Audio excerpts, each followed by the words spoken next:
Jangan di absen aja dulu. Ya dimulai Baik, nanti Prof. moderatornya dari Basil ya. Baik, Prof. Terima kasih.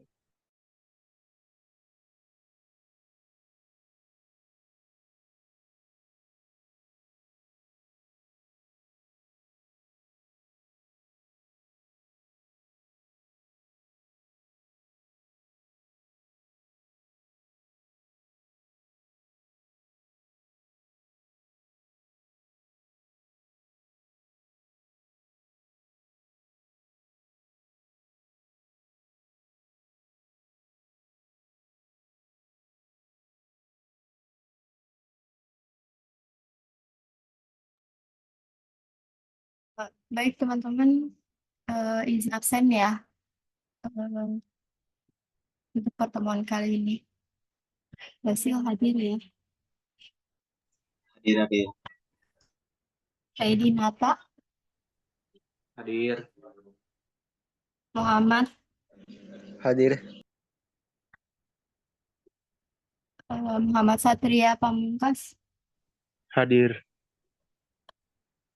Ferdian, Hadir. Kalista, Hadir. Hina, Hadir.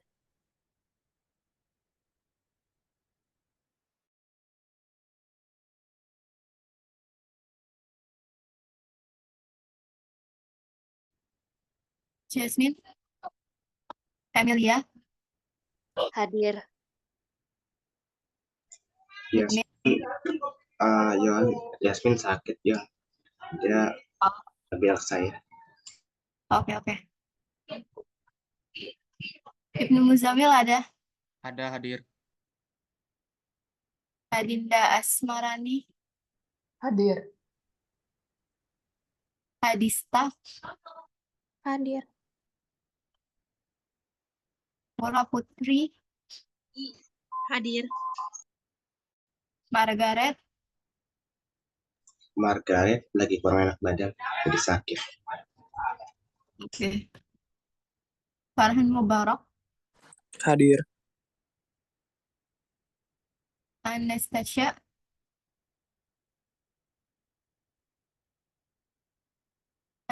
ada.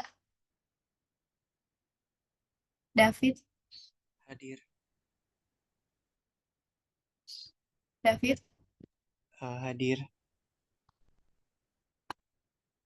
Aisyah Maharani, Hadir. Delia, Hadir. Robi Alfain, Hadir. Ikhlas, Hadir Yuan. Husna Sakinah, Hadir. Nia Komala, Hadir.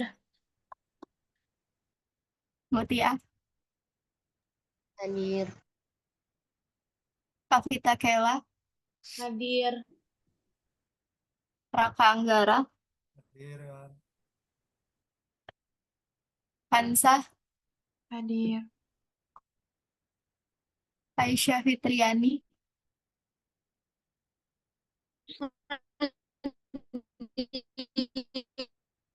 Dinda Kamila, Hadir.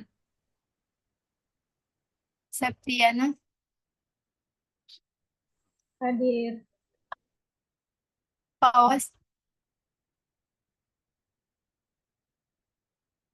Fawas, Afra Syahida, Hadir.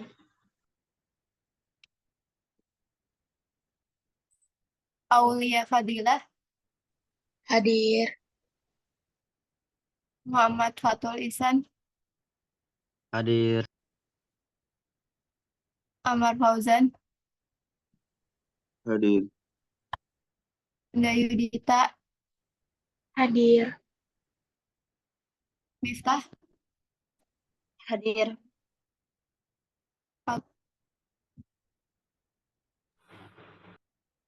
Agung, Hadir.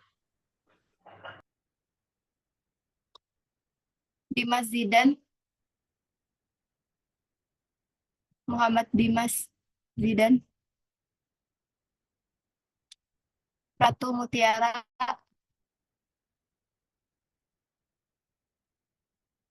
Ratu Mutiara ada,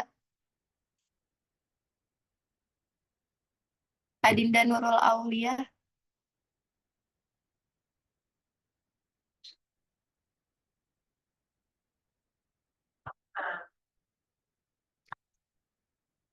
Aldini Azahra, Hadir. Loviska, Hadir.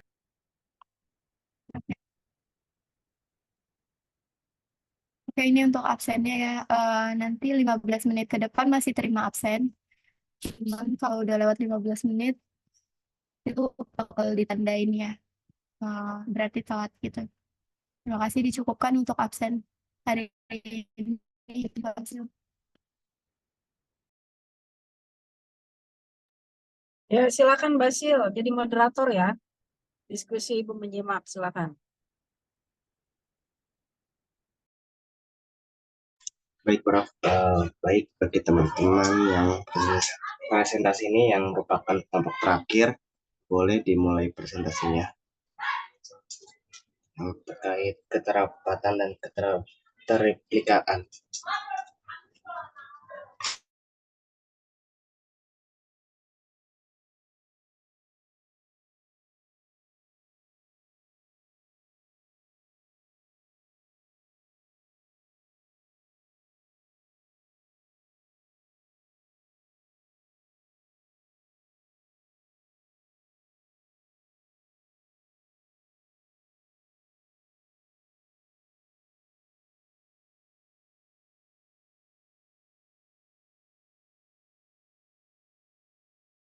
Baik, Assalamualaikum warahmatullahi wabarakatuh. Selamat pagi teman-teman, selamat pagi Prof dan teman-teman. Hari ini kita akan menyimak materi yang akan dipresentasikan atau disampaikan oleh kelompok 11 yang beranggotakan ada Mutia Nur, Aulia Fadilah, Muhammad Fajri, dan Muhammad Ahmad. Boleh di next.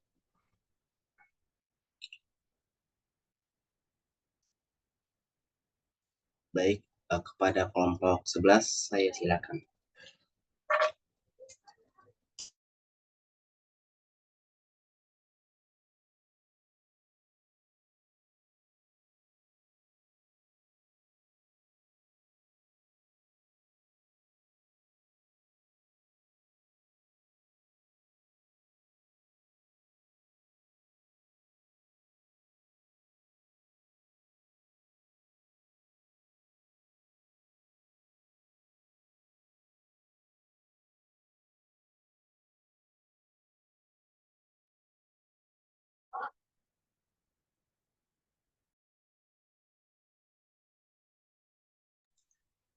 Halo kelompok 11, apakah belum ada yang presentasi?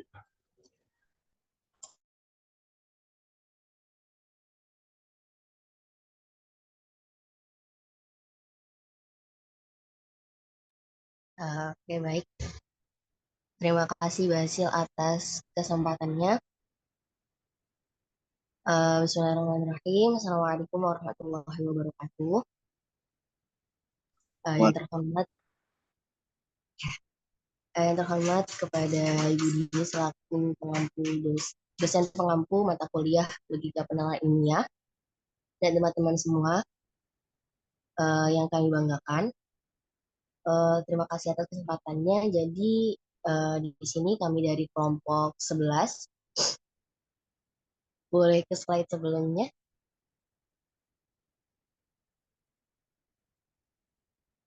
Ya, jadi di sini hari ini kita akan membahas mengenai keterreplikaan dan keterlambatan. Dari kelompok 11 itu terdiri dari saya sendiri Mutia, kemudian Muhammad Amar Fauzan, dan selanjutnya ada Aulia Fadilah.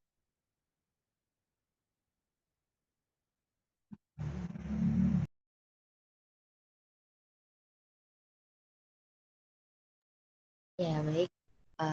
Replicability atau keterreplikaan. Jadi, replicability atau keterreplikaan ini adalah sebuah hasil penelitian yang dimana yang dapat diteliti ulang. Nah, artinya penelitian ini itu harus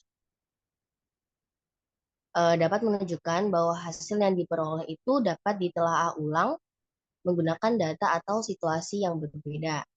Nah, penelaahan ulang ini untuk menjamin bahwa hasil yang didapatkan dari suatu penelitian itu tidak diperoleh secara kebetulan. Jadi benar-benar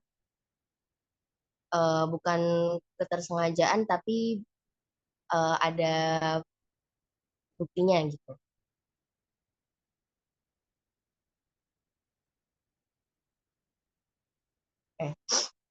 Jadi singkatnya replicability itu memastikan bahwa temuan penelitian itu bukan hanya kebetulan atau dipengaruhi oleh faktor-faktor yang tidak terkontrol dalam penelitian yang awal.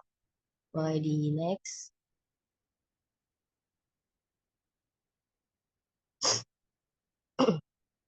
Ya, di situ bisa dilihat ya teman-teman, ada gambar keterampilan, kemudian ada yang kesimpulan yang sama pada situasi yang sama, kemudian ada juga kesimpulan yang sama dengan metode yang sama, dan menghasilkan penerimaan hipotesis bukan karena kebetulan, tapi karena the true state of affair.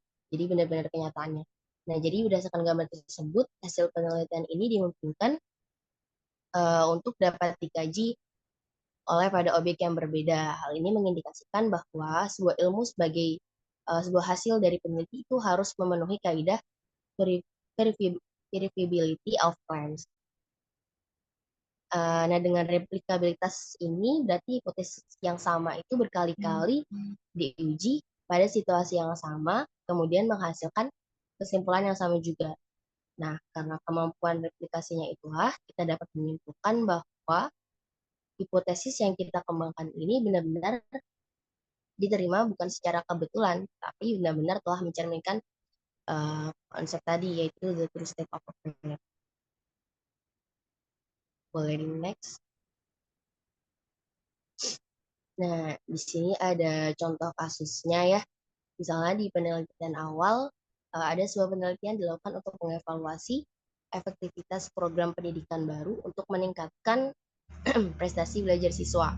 Nah, penelitian ini menemukan bahwa program tersebut secara signifikan meningkatkan nilai ujian siswa.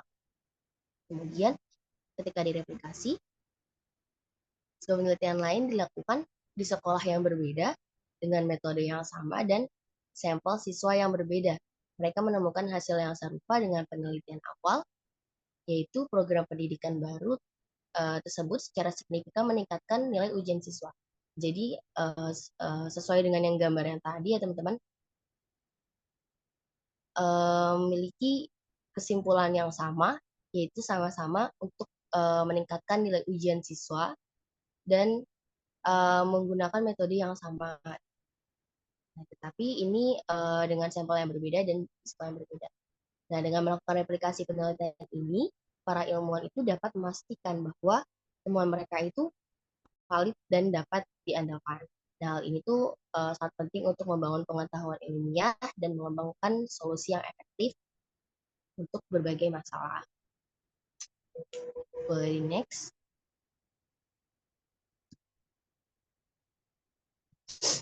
Ya, selanjutnya ada manfaat replicability.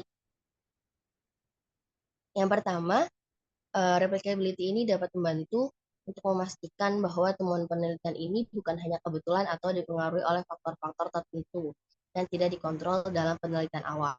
Seperti di slide yang sebelumnya ya teman-teman, bahwa dibuktikan lagi gitu oleh penelitian selanjutnya. Kemudian replicability ini membantu untuk membangun kepercayaan pada pengetahuan ilmiah dengan menunjukkan bahwa temuan penelitian ini telah dikonfirmasi oleh penelitian yang lain. Kemudian yang ketiga, replicability ini membantu untuk memfasilitasi kemajuan ilmiah dengan memungkinkan para ilmuwan untuk membangun di atas karya satu sama lain. Jadi karena peneliti awal udah membuat, kemudian ada peneliti lain yang mungkin ada yang menambahkan atau membuktikan penelitian itu untuk memvalidasi gitu teman-teman. Oke, boleh di next. Oke, nanti yang selanjutnya akan dijelaskan oleh teman saya. Pada Aulia, dipersilahkan. Oke, selanjutnya di sini ada keterempatan atau generalisability. Jadi, keterempatan atau generalisability adalah sifat sebuah hasil penelitian yang dapat diaplikasikan kepada waktu dan tempat yang berbeda dengan ketika penelitian tersebut dilakukan. Atau, generalisability adalah kemampuan sebuah penelitian, boleh tolong di-scroll ke bawah. Kemampuan sebuah penelitian untuk menghasilkan lingkup aplikasi yang luas dari satu organisasi ke organisasi lainnya. Jadi dari pernyataan ini menjelaskan bahwa keterempatan atau generalisability dalam sebuah penelitian itu mengacu pada tingkat sejauh mana hasil penelitian dapat diterapkan pada situasi atau konteks yang berbeda dari situasi atau konteks saat penelitian tersebut dilakukan. Dengan kata lain, apakah sebuah hasil penelitian hanya berlaku untuk situasi atau konteks tertentu atau dapat diterapkan secara lebih luas lagi. Jadi semakin tinggi tingkat keterempatannya, semakin besar kemungkinan hasil penelitian dapat diterapkan pada situasi atau konteks yang berbeda. Hal ini sangat penting karena memungkinkan kita untuk menarik kesimpulan yang lebih luas dari penelitian dan meningkatkan nilai temuan. Next. Ini ada pengertian lainnya, keterempatan atau generalisability itu juga bisa disebut sebuah ukuran tentang seberapa baik hasil penelitian berguna bagi kelompok atau situasi yang lebih umum. Atau bisa juga cangkupan penerapan hasil penelitian tertentu pada konteks atau situasi organisasi yang berbeda. Jadi, generalisasi merupakan salah satu tujuan utama dari sebuah penelitian ilmiah, karena membantu kita untuk memahami apakah hasil dari suatu studi yang kita lakukan hanya berlaku untuk sampel yang diteliti saja, atau apakah hasil dari penelitian dapat diterapkan secara lebih umum.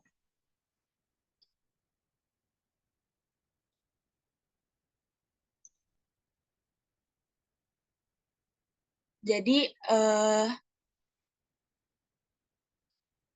contohnya misalnya ada seorang peneliti yang mempelajari efektivitas tentang program pelatihan untuk meningkatkan produktivitas karyawan.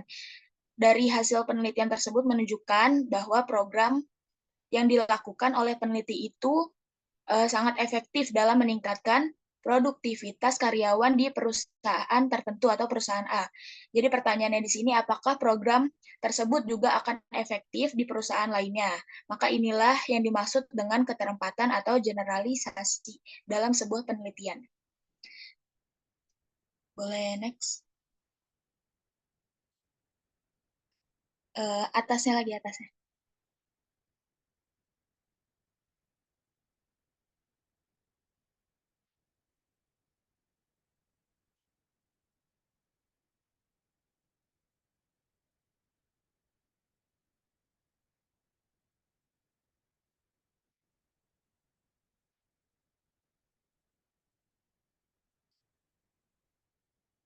Nah, di sini ada cara mencapai generalisasi dalam penelitian. Yang pertama itu ada generalisasi konseptual. Ini biasanya terjadi ketika kita menggunakan konsep atau teori yang dikembangkan dalam suatu penelitian untuk mengaplikasikannya pada situasi atau konteks yang berbeda. Yang kedua, ada generalisasi teoritis. Ini terjadi ketika hasil sebuah penelitian digunakan untuk menguji atau mengembangkan teori yang lebih luas. Jadi hasil penelitian dapat digunakan untuk memberikan dukungan empiris kepada teori yang ada atau bahkan untuk mengembangkan teori baru. Yang terakhir ada generalisasi statistik. Ini terjadi ketika kita menggunakan teknik statistik untuk mengambil sampel acak yang mewakili populasi lebih besar dan kemudian menggunakan hasil dari sampel tersebut untuk membuat pernyataan umum tentang populasi. Contohnya adalah melakukan survei kepada sejumlah orang dan kemudian mengeneralisasikannya dari sampel tersebut kepada seluruh populasi. Next. Di sini ada contoh cara mengeneralisasikan penelitian yang akan dijelaskan oleh teman saya, Fauzan. Terima kasih Aul atas kesempatannya. Selanjutnya, contoh menggeneralisasikan penelitian. Berikut ini contoh atau gambaran dari generalisasi dalam penelitian. Misalnya ingin melakukan penelitian pasar untuk memahami preferensi konsumen terhadap jenis smartphone di Indonesia. Inilah langkah-langkah yang bisa kita ambil. Yang pertama, dari penentuan sampel dulu, kita memilih secara acak misalnya 500 responden dari berbagai wilayah di Indonesia sebagai sampel untuk penelitian kita. Representativitas sampel ini sangat penting untuk generalisasi yang akurat. Langkah yang kedua, penelitian dan analisis. Kita melakukan survei yang mencakup pertanyaan tentang merek, harga, fitur, dan preferensi penggunaan smartphone.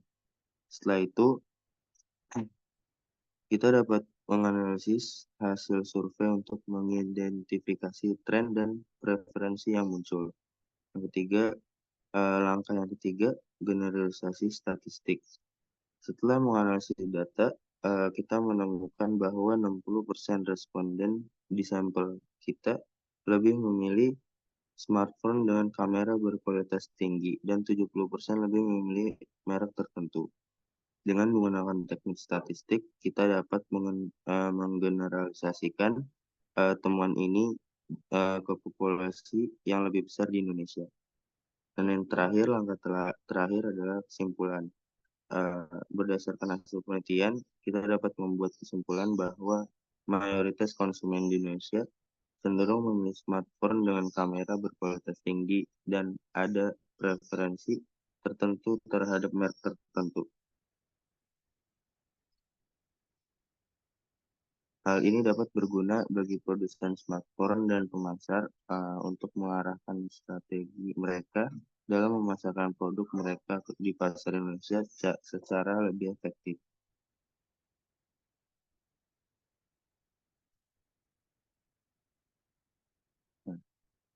Kesimpulan.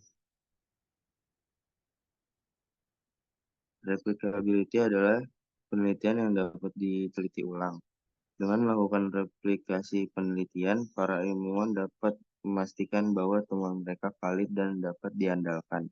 Dan perlu diketahui, meskipun replicability tidak selalu menghasilkan hasil yang persis sama, tujuannya adalah untuk menghasilkan hasil yang serupa.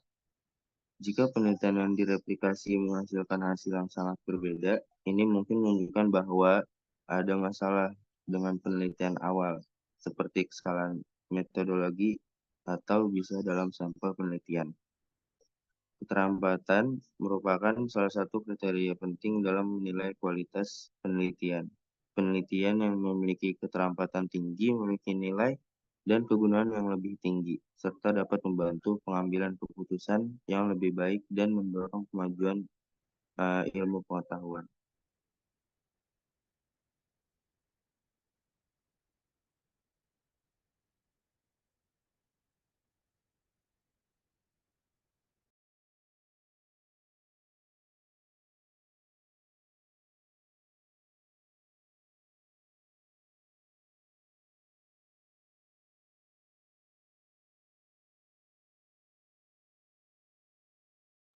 Dikembalikan kepada moderator.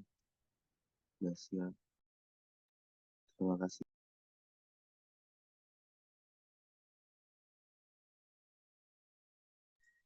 Ya, baik. Terima kasih kepada kelompok 11 atas paparan presentasinya. Sekarang akan dibuka sesi tanya jawab. Bagi teman-teman yang hendak bertanya atas materi ini, boleh raise hand atau ditulis di kolom chat ya.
Baik teman-teman, jika kalian melihat chat di Zoom ini, Prof memerintahkan kita untuk melanjutkan karya tulis ilmiah kita. Maka dari itu, boleh bagi teman-teman untuk keluar dari Zoom untuk melanjutkan tugas KTI itu. Terima kasih.